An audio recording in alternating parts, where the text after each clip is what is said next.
আসসালামু আলাইকুম। আপনারা অনেকেই আমার ভিডিও কমেন্টে প্রশ্ন করেছেন, আপনার আন্দোলনের সাথে জড়িত না থেকেও আপনাদের অনেকেরই আইডি নাম্বার ফ্রিজ করা হয়েছে।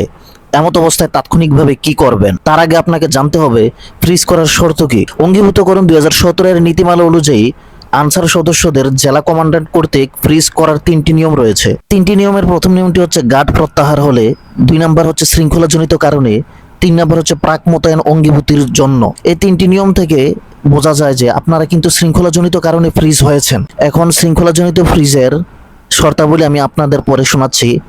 কোনো পিসিএপিসি বা আনসারকে শৃঙ্খলাজনিত কারণে ফ্রিজ করা হলে অনধিক 1 মাসের মধ্যে তার শৃঙ্খলার বিষয়টি নিষ্পত্তি করতে হবে। 1 মাস অতিক্রান্ত হলে জেলা কমান্ড্যান্ট আর কোনো অফার প্রদান করতে পারবে না। আন্দোলনের শৃঙ্খলাজনিত কারণ হতে পারে হয়তো আন্দোলনের সময় আপনারা আন্দোলনকে সমর্থন করেছিলেন, মিছিল মিটিং করেছেন, অনেকে আবার ছুটিতে থেকে আন্দোলনে সম্পৃক্ত হয়েছেন, আবার অনেকে ফেসবুক বা গ্রুপে স্ট্যাটাস দিয়েছেন, বা এটাও হতে পারে আন্দোলন চলাকালে আপনারা ক্যাম্পের বাইরে অবস্থান করেছেন। এইসব কারণে আপনাদের চাকরি ফ্রিজ করা হতে পারে। অনেকে আন্দোলনে অংশগ্রহণ করে নাই, ক্যাম্প থেকে সুষ্ঠুভাবে ডিউটি পালন করেছেন, তাকে ফ্রিজ করা হয়েছে। আবার অনেকে ছুটিতে ছিল বা যে কোনো দরকারে বাড়িতে ছিল, সে ক্যাম্পে এসে দেখে তাকেও ফ্রিজ করা হয়েছে, অথচ সে আন্দোলনে অংশগ্রহণই করে নাই বা এই সম্পর্কে জানেই না। এই 2 প্রকার ফ্রিজের সবচেয়ে বড় কারণ হলো সংশ্লিষ্ট ক্যাম্প বা সংস্থা থেকে যে কোনো পাওনা দেওয়া বা প্রতিহিংসায় তার নাম দেওয়া। আপনারা এখন অনেকে বলবেন আজাইরা বা ভুয়া তথ্য আমি দেই, কিন্তু আন্দোলনে অংশগ্রহণ না করে যারা ফ্রিজ হয়েছে তাদের ফ্রিজের সবচেয়ে বড় কারণ এটাই, তারা জানেই না তাদের কেন ফ্রিজ করা হয়েছে, এমনকি এখনো ফ্রিজ করা হচ্ছে। এবার আসি, এরকম অনাকাঙ্ক্ষিত ফ্রিজের জন্য তাৎক্ষণিকভাবে কি করবেন।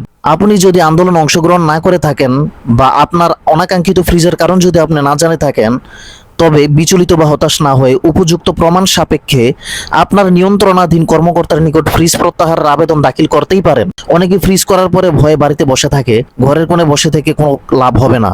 আপনি যদি সত্যি আন্দোলনে অংশগ্রহণ না করেও ফ্রিজ হয়ে থাকেন, সংশ্লিষ্ট কর্তৃপক্ষকে উপযুক্ত প্রমাণ সহকারে আবেদন দাখিল করুন, ইনশাল্লাহ ঠিক হয়ে যাবে। অনেকের হচ্ছেও। একজন আমাকে প্রশ্ন করেছেন যে রেস্টে থাকা আনসারদের SMS আসবে কিনা।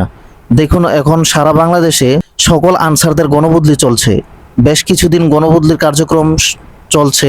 আশা করা যায় যে গণবদলির কার্যক্রম শেষ হওয়ার পরে রেস্টে থাকা আনসারদের SMS আসা শুরু হবে। আরেকজন প্রশ্ন করেছেন যে ব্লক বা ফ্রিজ করা আনসারদের পূর্বে করা নির্বাচন ডিউটির টাকা দিবে কিনা। দেখুন, আমি খোঁজ নিয়ে যতটুকু জানতে পারছি, ব্লক বা ফ্রিজ করা আনসারদের বেতন, নির্বাচন ডিউটির টাকা কোনো টাকাই দিবে না। আমার এই কথাগুলো যদি আপনাদের বিন্দু পরিমাণ প্রশান্তি দেয় এবং কথাগুলো তথ্যবহুল মনে হয়, তাহলে সাবস্ক্রাইব, শেয়ার করে নিত্য নতুন আরো তথ্যবহুল নিউজ দিতে আমাকে উৎসাহিত করবেন। ধন্যবাদ।